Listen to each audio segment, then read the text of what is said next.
pemirsa, Anda kembali menyaksikan Kominfo Newsroom. Pemirsa, program hilirisasi yang dicanangkan oleh Presiden Republik Indonesia Joko Widodo tidak hanya menyasar pada sektor pertambangan saja, namun juga kepada sektor kelautan dan perikanan. Indonesia ini tentu menjadi peluang besar untuk menjadi eksportir hasil kelautan dan perikanan, seperti rumput laut dan juga olahan ikan. Sejalan dengan hal tersebut, Indonesia ini telah mempersiapkan peta jalan hilirisasi untuk bahan mentah hingga tahun 2040. Dengan hilirisasi ini tidak hanya menambah nilai, namun juga akan mendorong akan peningkatan pendapatan per kapita penduduk. Lantas seperti apa peta jalan yang dimaksud? Kita akan berbincang hari ini bersama dengan Dirjen Penguatan Daya Saing Produk Kelautan dan Perikanan, Kementerian Kelautan dan Perikanan dengan Bapak Budi Sulistyo. Assalamualaikum, selamat malam Pak Budi. Waalaikumsalam, selamat malam Mbak Bilkis. Baik, Pak Budi, jika kita berbicara mengenai program hilirisasi untuk sektor kelautan dan perikanan, kiranya apa saja nih Pak komoditas perikanan yang bisa dihilirisasi dan tidak bisa dihilirisasi? Mengingat memang ada beberapa produk perikanan yang bernilai jual mahal begitu Pak, dalam keadaan segar maupun dalam keadaan mentah. Pak Budi silakan. Terima kasih Mbak. Jadi sebenarnya hampir semua produk perikanan itu bisa dilakukan hilirisasi ya, seperti tuna, kemudian apa eh, rumput laut dan berbagai macam jenis ikannya di sini ya. Nah, terkait dengan tersebut seperti yang kita kenal ikan tuna. Ikan tuna ini kita lihat bahwa proses olahan setelah ditangkap itu bisa menjadi kalau diolah sebagai uh, dalam bentuk kalengan ataupun dalam bentuk produk yang lain ya. Dan ini adalah yang sudah ada di pasar. Kemudian dari segi hal yang lain seperti rumput laut. Rumput laut ini kita juga bisa melakukan satu pengolahan lanjut untuk disiapkan sebagai bahan karagenan ataupun bahan baku lain yang nanti akhirnya jadi end produknya itu adalah ke pangan, membantu jenis untuk bahan pangan, membuat satu olahan pangan dan juga untuk farmasi.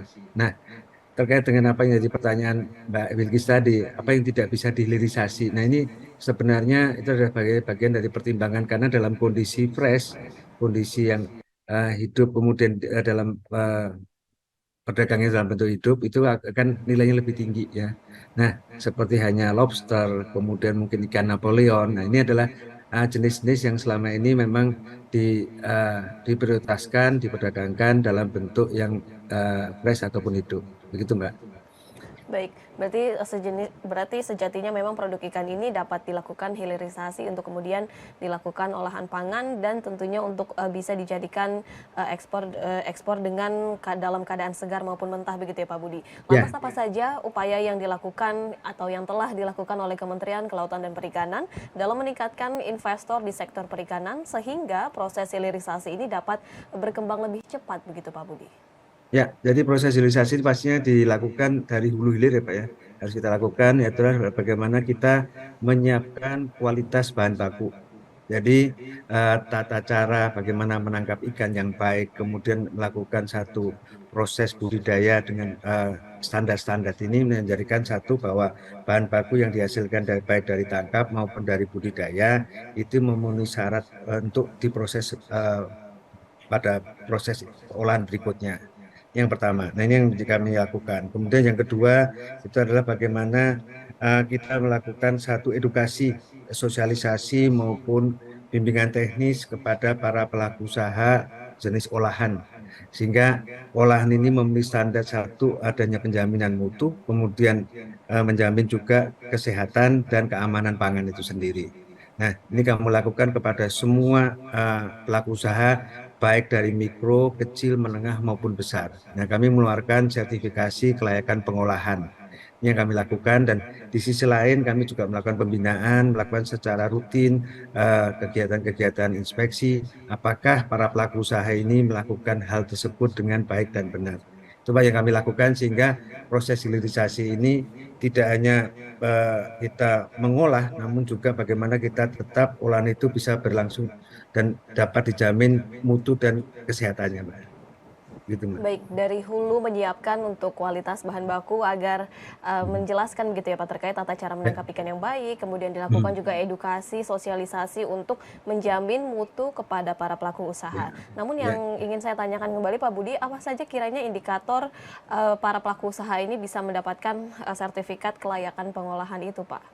Ya, Apakah jadi prosesnya cukup lama atau seperti apa? kalau dari kami sebenarnya sertifikasi perizinan dan semuanya kami melakukan satu upaya sesuai dengan apa yang semangat kemudahan perizinan berusaha yang cepat, tepat dan pasti.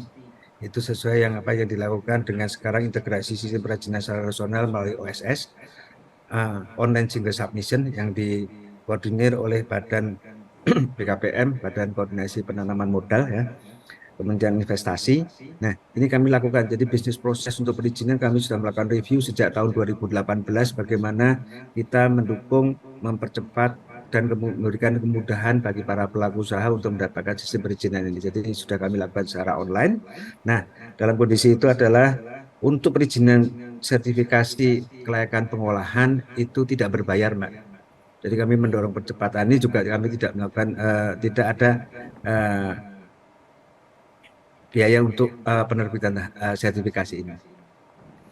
Baik, mendorong percepatan untuk mendapatkan sertifikasi kelayakan pengolahan bagi para pelaku usaha ini mudah untuk dilakukan begitu ya Pak, sehingga Ya. memang investasi pada produk kelautan dan perikanan ini dapat berkembang lebih cepat.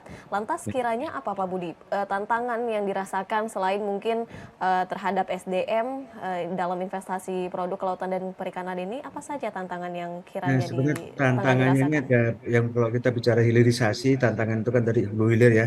Ketika Ya. terjadi pelaku proses penangkapan, pastinya di sana ada aspek teknologi, aspek SDM, dan aspek infrastruktur. Ya, ketika kita bicara itu, maka di setiap tahapan ini kami melakukan satu evaluasi mana yang harus diperkuat, mana yang harus dipercepat dalam kondisi untuk mendukung hilirisasi ini. Seperti halnya kebutuhan infrastruktur, kondisi di mana bahwa pengolahan ikan itu memerlukan satu infrastruktur yang sangat utama, yaitu adalah ketersediaan air, ketersediaan listrik, dan proses untuk mendukung rantai dingin, Mbak.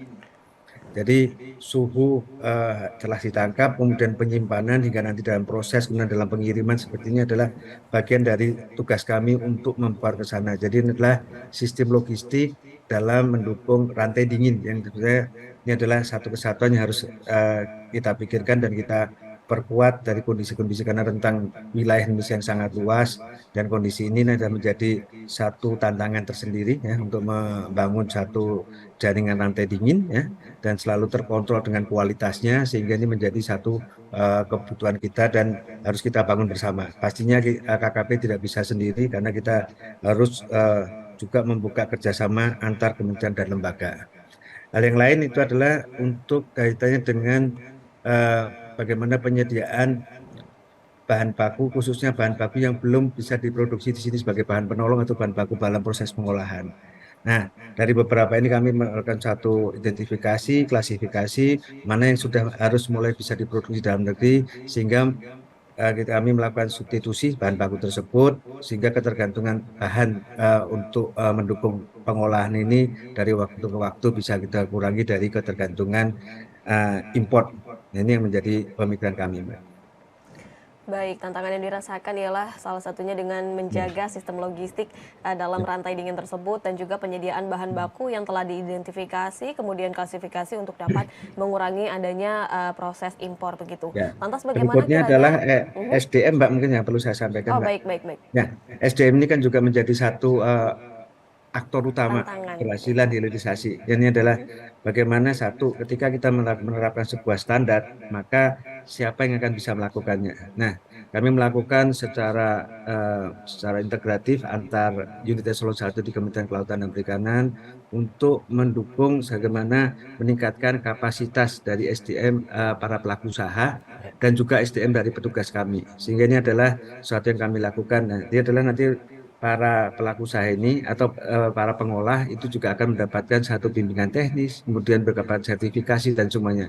Sehingga produk yang tadi secara prosedur itu dilakukan secara standar, kemudian SDM-nya juga memahami bagaimana melakukan hal tersebut. Ini adalah satu yang saling menguatkan satu sama lain. Ini sebagai tambahan terkait dengan SDM. Baik, memang ini keberlangsungan antara SDM kemudian juga produksi distribusi ini tentunya juga harus berkesinambungan begitu ya Pak, Betul, berjalan dengan betul, baik ya, untuk ya. dapat menghasilkan produk kelautan dan perikanan. Secara hilirisasi juga Pak Budi, bagaimana hilirisasi perikanan ini mampu untuk dapat menyerap hasil tangkapan dari para nelayan kecil begitu Pak?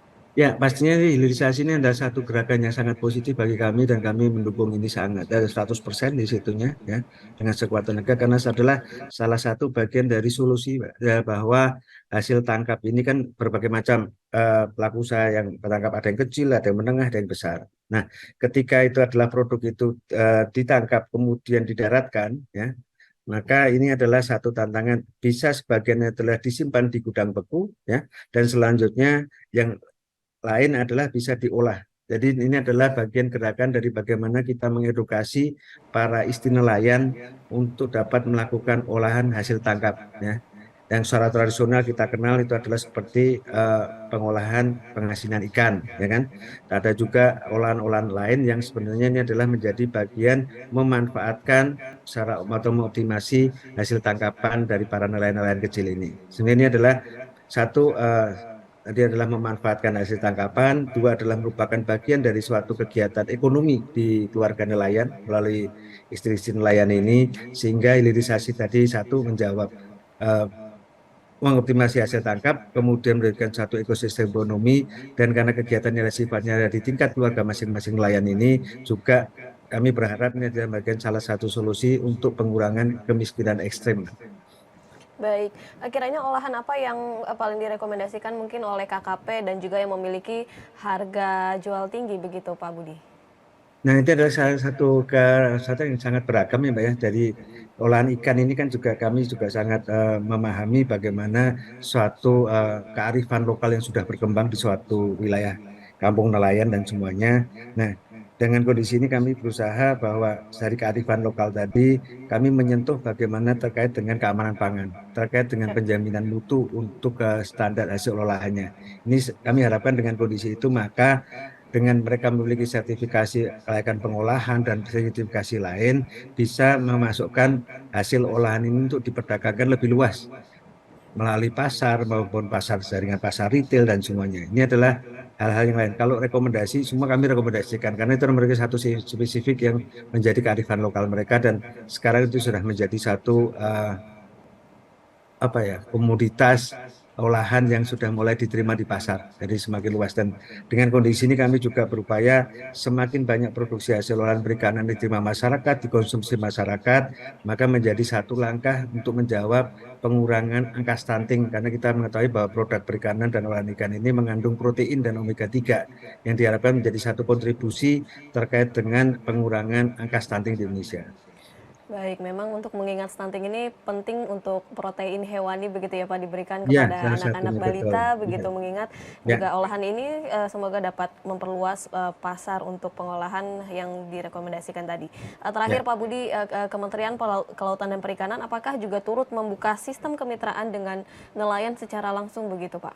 Ya, jadi tugas kami salah satunya di Direktorat Jenderal Penguatan Daya Saing itu melakukan satu identifikasi pembinaan terkait dengan usaha-usaha kecil, usaha menengah dan besar ya, Pak.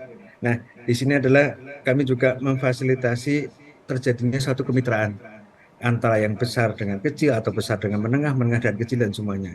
Nah, mengingat dari bahwa kemitraan ini juga harus dijaga bagaimana kepastian untuk berusahanya ya, sehingga kami memfasilitasi ketika mereka terjadi satu kemitraan atau kita melakukan satu pertemuan sehingga terjadi kemitraan, maka bagaimana naskah kemitraan ini disusun dan dibangun kami fasilitasi sehingga perjanjian kerjasama antar nelayan kecil dengan yang besar itu bisa kami fasilitasi dari kaidah naskah kerjasamanya dan bagaimana nanti si kecil juga mengembangkan dari usaha ini dengan kemitraan ini kami lakukan pembinaan sehingga ada satu benefit yang muncul, satu keuntungan satu sama lain untuk meningkatkan, untuk mengangkat yang kecil menjadi besar. Kami sangat konsentrasi ini memberikan satu perhatian khusus bagaimana UMKM naik kelas dengan kemitraan ini.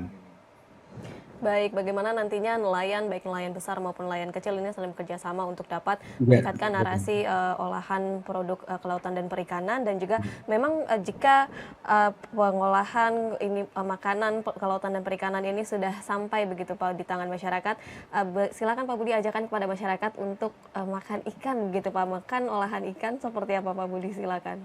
Nah, kami juga saat itu juga untuk memperkenalkan produk-produk hasil olahan ikan, kami lakukan beberapa kegiatan-kegiatan promosi ya, pameran ataupun juga dengan satu gerakan Gemar Ikan, Mbak.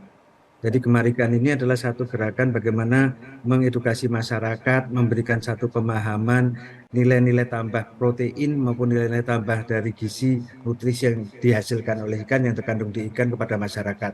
Ini merupakan satu bagian dari kegiatan kami yang secara rutin kami lakukan dan kami dari baik antar pemerintah pusat dan daerah maupun ke sekolah-sekolah, sehingga ini adalah menjadi bagian bagaimana masyarakat mengenal mengkonsumsi ikan itu ternyata enak dan sehat. Oke, ayo makan ikan untuk menambah Ayo nilai mereka ya, gizi Pak. dan nutrisi dari produk olahan ikan Betul. yang tengah Ya. dilakukan oleh pemerintah Ya. saat ini. Terima kasih banyak Pak Budi Sulistyo selaku Dirjen Penguatan Daya Saing Produk Kelautan Perikanan, Kementerian Kelautan dan Perikanan yang telah bergabung bersama kami pada malam hari ini. Terima kasih banyak Pak Budi atas waktunya. Terima Salam kasih, Mbak. sehat selalu Ya. Pak. Salam sehat selalu. Selamat malam. Selamat malam. Dan pemirsa, kami akan kembali dengan informasi lainnya. Tetaplah bersama kami dalam Kominfo Newsroom.